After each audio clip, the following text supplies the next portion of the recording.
नमस्कार विद्यार्थी मित्र हो. उपयोजित मानसशास्त्र या विषयाच्या शेवटच्या प्रकरणामध्ये आपण प्रेम आणि बांधिलकी या संदर्भात चर्चा करणार आहोत. त्यातला पहिला जो प्रेम आणि बांधिलकी या प्रकरणातील पहिल्या घटकासंदर्भात आपल्याला चर्चा करायची आहे, प्रेम संबंधातील विविधता. तर विवाहापूर्वी प्रत्येकाला जवळीकतेची गरज असते आणि आपल्या सभोवताली काही जोडपी आपण बघतो, त्यांच्यामध्ये अनेक गुणदोष असून सुद्धा ती सुखी समाधानी असतात. तर काही जोडपी दुर्दैवी दुःखी दिसतात, काहींची त्यामुळे लग्न मोडतात, काहींचा भांडण तंटा सतत चालू असतो, संघर्ष चालू असतात, सतत काही ना काही कुरबुर चालू असतात. पण असं असून देखील त्यांचे विवाह टिकलेले पाहायला मिळतात. म्हणजे विवाहपूर्व आणि विवाहानंतरचे जीवन सुखी व्हायचे असेल तर दोघांच्याही कुटुंबातील पार्श्वभूमी ही प्रेमळ आणि जवळीकतेची असणं हे अत्यंत महत्त्वाचं आहे. आता काही जोडपी ही एकमेकांचे प्रेम आणि एकमेकांना समजून घेऊन जीवन आपलं जगत असतात, नेहमी समाधानकारक संबंध प्रस्थापित करत असतात. काही जोडपी भाग्यवान नसतात, ते वैफल्याने ब्रह्मनिराशेला सतत तोंड देत असतात, त्यांच्यामध्ये घटस्फोटाचं प्रमाण देखील अधिक असतं आणि बऱ्याच जोडप्यांना विवाहानंतर सुद्धा आपल्या दैनंदिन जीवनामध्ये संघर्षाची सवय झालेली असते. तर काही जोडप्यामध्ये वैवाहिक पोकळीचा अनुभव त्यांना येत असतो, घ्यावा लागत असतो. प्रेमाच्या अनेक व्याख्या आहेत. तर प्रेम आणि जवळीकतेची नाती जी आहेत किंवा मैत्री यामध्ये बरेच साम्य आहे. एकमेकांच्या गुणदोषासह स्वीकार यामध्ये केला जातो. गरज पडेल तिथं मदत दिली जाते. एकमेकांना समजून घेण्याची तयारी त्यामध्ये असते. म्हणजे लहान मोठ्या चुका एकमेकांना याच्यामध्ये माफ केल्या जातात. प्रेम या विषयावर अनेक कथा, कादंबरीकार, लेखक, गीतकार, चित्रपट निर्माते असतील, हे सगळेच प्रेमावर बोलत असतात आणि ह्या सगळ्यांचा तो आवडीचा विषय आहे. जगातील सगळ्या व्यक्ती ज्या आहेत ह्या प्रेमासाठी असुसलेल्या असतात आणि त्यामुळे प्रेमाला वयाचं बंधन नसतं, काळाचं बंधन नसतं आणि प्रेम या विषयात रस नाही अशी माणसं आपल्याला पाहायला मिळत नाहीत. अशी माणसं दुर्मिळ असतात आणि भिन्न लिंगी व्यक्ती एकमेकाकडे आकर्षित होत असतात, आपल्यासारख्या दिसणाऱ्या व्यक्तीच्या प्रेमात पडतात. म्हणजे एकदा प्रेमात पडल्यानंतर एकमेकात दोघेही गुंतून जात असतात. बाह्य रूप, शारीरिक सौंदर्य, बुद्धिमत्ता, शारीरिक आरोग्य याबाबत एकमेकासारख्या दिसण्याचा प्रयत्न आणि बनण्याचा प्रयत्न प्रेमात पडणाऱ्या व्यक्ती करत असतात. त्यामुळे जवळीकतेचं नातं आणि मैत्री हे दोन्ही घटक ठराविक मर्यादेपर्यंत एकमेकाला छेदताना आढळतात. यामध्ये बरेच साम्य असलेलं पाहायला मिळतं. कीथ डेव्हिस यांनी जवळीकता आणि मैत्री यांची तुलना करताना त्यांना असं दिसून आलं की मैत्री किंवा मित्र हे दोघेही एकमेकांचा अनुभव घेत असतात. काही किरकोळ तक्रारी सोडल्या त्यांच्यातल्या तर एकमेकांना ते सहवास देतात, कंपनी देतात, एकमेकांचा स्वीकार करत असतात, एकमेकांच्या गरजा पूर्ण करण्यासाठी उपयोगी पडत असतात. म्हणजे विश्वासघाताची भीती न बाळगणारे, एकमेकावर विश्वास ठेवताना ह्यामध्ये पाहायला मिळतात. म्हणजे प्रेम आणि जवळची नाती जी आहेत यामध्ये काही शास्त्रज्ञांनी फरक केलेला आपल्याला पाहायला मिळतो. म्हणजे प्रेमामध्ये जवळीकतेच्या संबंधाबाबत धनात्मक आणि ऋणात्मक असे दोन्ही प्रकारचे घटक दिसून येतात. म्हणजे प्रेमाचं नातं हे कधी सुखद तर कधी दुःखद किंवा जास्त वैफल्य आणणारं देखील असतं. प्रेमसंबंधामध्ये प्रचंड आकर्षण, लैंगिकतेची इच्छा किंवा निवडकता ही दिसून येते. म्हणजे प्रेमामध्ये देखील एकमेकांची काळजी घेणं किंवा इतरांचा त्याग, एकमेव व्यक्तीशी जवळीकता ही प्रेमामध्ये पाहायला मिळते. प्रेमामध्ये एकमेकांच्या समेत अधिक वेळ खर्च केला जातो.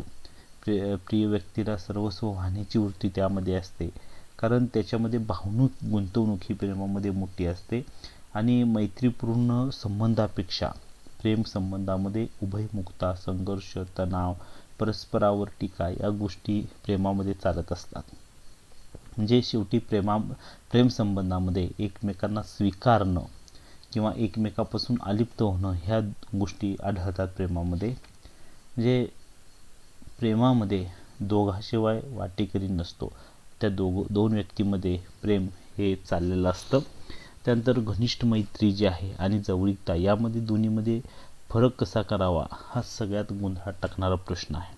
म्हणजे व्यक्तीमधील परस्पर संबंध विकसित होत असताना प्रणय भाव, प्रेम किंवा लैंगिक कामेच्छा यापैकी कोणतीही गोष्ट उद्भवू शकते किंवा उद्भवणारही नाही. काही मर्यादेपर्यंत शारीरिक जवळीकता ही प्रणय भावनेवर आधारलेल्या संबंधाबाबतचं महत्त्वाचं कारण आहे. आता प्रेम जे आहे हे विरुद्धलिंगी व्यक्तीविषयी अधिक सशक्त भावनिक बांधिलकी निर्माण करत असतं.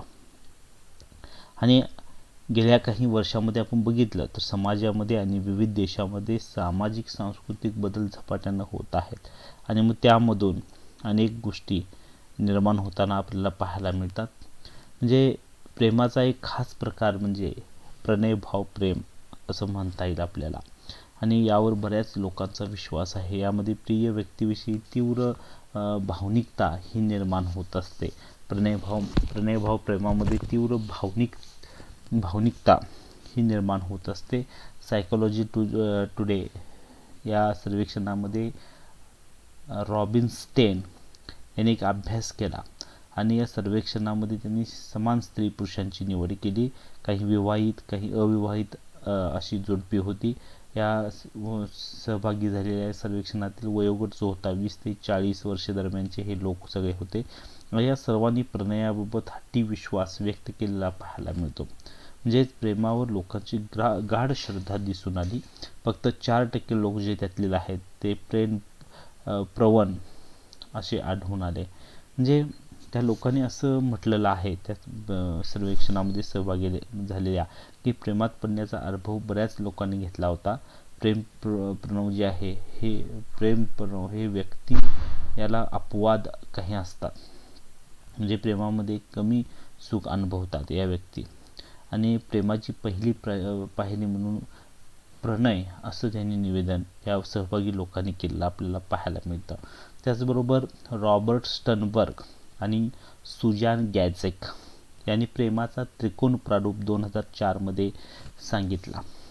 यामध्ये प्रेमाचे 3 घटक त्यांनी सांगितले: जवळीकता, उत्कट प्रेम आणि बांधिलकी. आता जवळीकता हा प्रेमातील भावनिक घटक आहे. जवळीकतेचा संबंध हा भावनिकतेशी येतो आणि म्हणून प्रेमातील भावनिक घटक म्हणून जवळीकतेला पाहिलं जातं. यामुळे एकमेकांना भावनिक आधार मिळतो. त्यामध्ये एकमेकाजवळ राहणं, सहभागी होणं, संप्रेषण, पाठिंबा या घटकांचा समावेश या जवळीकतेमध्ये पाहायला मिळतो. जवळीकता ही सुरुवातीला हळूहळू विकसित होते, नंतर मात्र त्यामध्ये शीघ्र गतीनं वाढ झालेली पाहायला मिळते.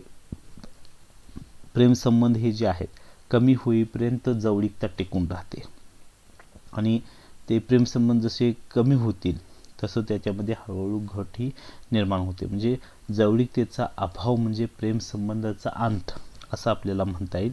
काही वेळा 2 व्यक्तींमध्ये जवळीकता असते, प्रेमसंबंध नसतात किंवा एकमेकांचे त्यांचे संबंध चांगले नसतात कारण घरातील किंवा कुटुंबातील काही किरकोळ जे वाद असतात किंवा तक्रारी, त्यामुळे सुद्धा ही जवळीकते त्यांच्यामध्ये प्रेमसंबंध आढळत नाहीत. म्हणजे जवळीकतेची भावना तीव्र असणारे जे जोडीदार आहेत ते परस्परांचे हित जोपासतात. जोडीदाराचं चांगलं व्हावं अशी त्यांची अपेक्षा असते. जोडीदाराचं मन ओळखतात, जोडीदाराचा आदर करतात, जे एकमेकावर विसंबून राहतात. असे म्हणजे जवळीकतेचा भावना जोपासणाऱ्या व्यक्ती एकमेकांचे विचार व्यक्त करण्याची संधी त्यांना लाभत असते. म्हणजे हे जवळीकता जे आहे तर हे आपल्या प्रेमाचा भावनिक घटक म्हणून या जवळीकतेला पाहिलं जातं. आता दुसरा त्यातला त्रिकोणातला घटक आहे प्रेम त्रिकोणातला प्रारूपातला उत्कट प्रेम. आता हा उत्कट प्रेम हा प्रेरणात्मक घटक आहे. म्हणजे व्यक्तीच्या शारीरिक परिस्थितीमधून लैंगिक वासना ह्या निर्माण होत असतात आणि त्या पूर्ण करण्याचा व्यक्ती प्रयत्न करत असते. ह्या वासनांची परिपूर्ती करण्यासाठी व्यक्ती धडपडत असते आणि लैंगिक अनुभवातून सुख मिळाल्यामुळे प्रेम भावनाही वाढीस लागते. यामध्ये शारीरिक आकर्षण, प्रेम भाव, लैंगिक जवळता यावर वासना ही आधारलेली असते. त्यामुळं उत्कट प्रेमामुळं लैंगिक इच्छा ही तात्काळ व्यक्तीमध्ये निर्माण होते.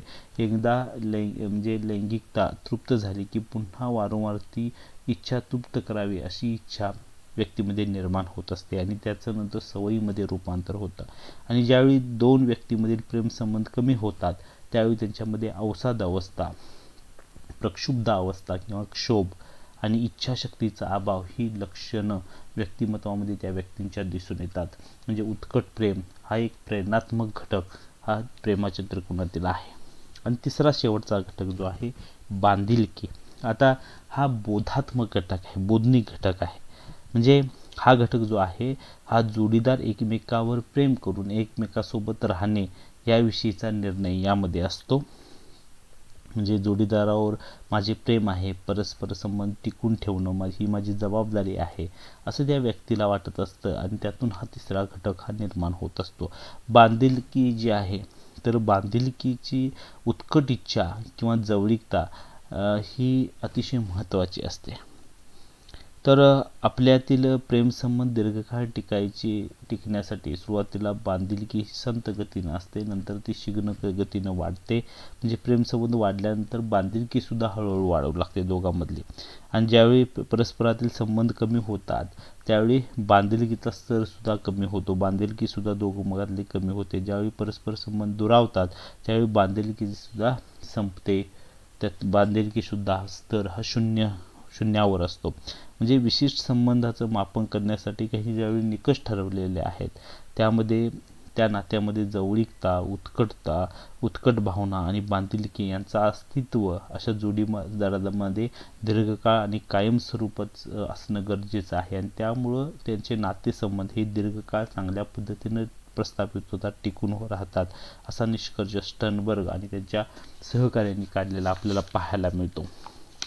त्यानंतर ट्रॉटर. आता ट्रॉटर जे आहेत तर ह्या ट्रॉटर यांनी प्रेमाचे विविध घटकांचं मापन करून विविध घटकावरून प्रेमाचे 8 प्रकार सांगितलेले आहेत.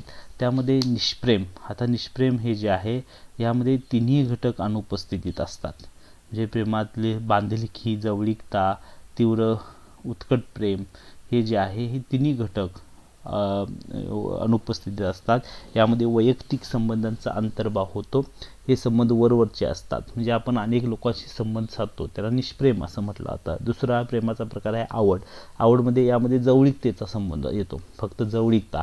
यामध्ये खरी मैत्री असते आणि मैत्रीत व्यक्ती आवडते, पण उत्कट प्रेम किंवा बांधिलकी त्याच्यामध्ये नसते. उत्कट इच्छा किंवा बांधिलकी टाळून आपण मैत्री करत असतो, म्हणजे त्याच्यामध्ये जवळीकता असते. हा आवड हा दुसरा प्रकार. तिसरं वेडे प्रेम.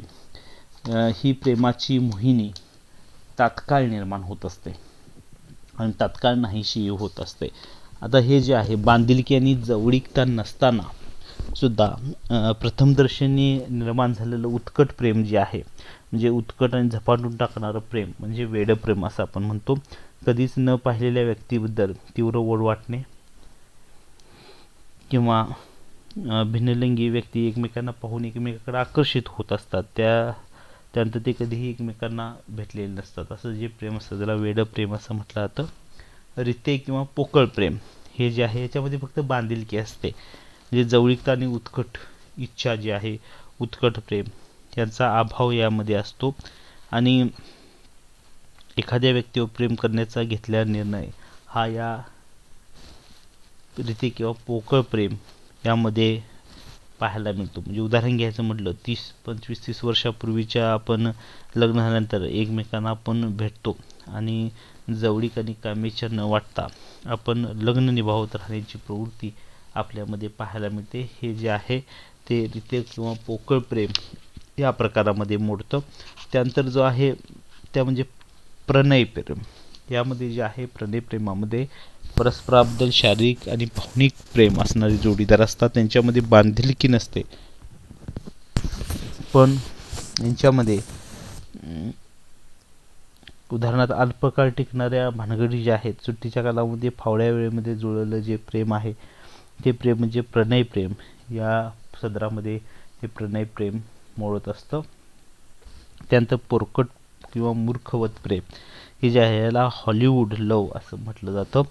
म्हणजे आपल्याकडं हॉलिवूड जे लव आहे ही संज्ञा यासाठी वापरतात. यामध्ये मुलगी मुलाला भेटते आणि 2 आठवड्यानंतर त्यांचं लग्न ठरतं, काही महिन्यानंतर त्यांचं लग्न होतं, परंतु त्यांची बांधिलकी किंवा उत्कट इच्छेवर आधारित असल्यानं त्यांच्यामध्ये भावनिकता दिसून येत नाही. म्हणजे त्यांच्यामध्ये जवळीकतेचा अभाव असतो. जवळीकता निर्माण होण्याचा अवधी न दिल्यामुळं त्यांच्यामध्ये झपाट्याने निर्माण झालेलं अल्प परिचयानंतरचे जे प्रेम आहे ते त्यांच्यामध्ये दिसून येतं. त्यांच्यातील नाती जी आहेत ती उतळ आणि वरवरची असतात आणि जवळीकता नसल्यानं हे प्रेम दीर्घकाळ टिकत नाही. त्याला पोरकट किंवा मूर्खवत प्रेम असं म्हटलं जातं. आणि 7वा प्रकार आहे सख्य भाव किंवा सहभागी प्रेम. तर यामध्ये बांधिलकी आणि जवळीकता असते आणि उत्कट इच्छा काही प्रमाणात असते किंवा अजिबात नसते. म्हणजे शारीरिक आकर्षकता कमी असते किंवा त्याचा अभाव असलेला पाहायला मिळतो. त्याला सहभागी प्रेम असं म्हटलं जातं. आणि परिपूर्ण प्रेम हा शेवटचा प्रकार. म्हणजे बांधिलकी, जवळीकता आणि उत्कट प्रेम किंवा इच्छा ह्या तिन्ही घटकांचा अंतर्भाव असणारं प्रेम म्हणजे परिपूर्ण प्रेम असं म्हटलेलं आहे. म्हणजे हे तिन्ही प्रेमाचे घटक जे आहेत हे जर त्याच्यामध्ये असतील, बांधिलकी, जवळीकता आणि उत्कट प्रेम हे तिन्ही घटकांचा अंतर्भाव असणारं प्रेम म्हणजे परिपूर्ण प्रेम, आदर्श प्रेम असं आपल्याला म्हणता येईल. आणि हे सहजासहजी प्राप्त होणारं ध्येय नाही आहे. तर यामध्ये जोडीदाराचा संबंध हा वैशिष्ट्यपूर्ण असतो. याला समतोल प्रेम असं देखील म्हणतात. म्हणजे परिपूर्ण प्रेमातून दीर्घकाळासाठी जोडीदाराचे चांगले संबंध प्रस्थापित यामध्ये झालेले असतात. यामध्ये अनेक सुखी समाधानी विवाह झालेले लोक जे आहेत, जे विवाहांचा समावेश ह्या परिपूर्ण प्रेमामध्ये आपल्याला पाहायला मिळतो. तर आपण याच्यामध्ये प्रेमाची व्याख्या, विविध प्रेमाचे प्रकार, प्रेमाचं स्वरूप बघितलेलं आहे. धन्यवाद.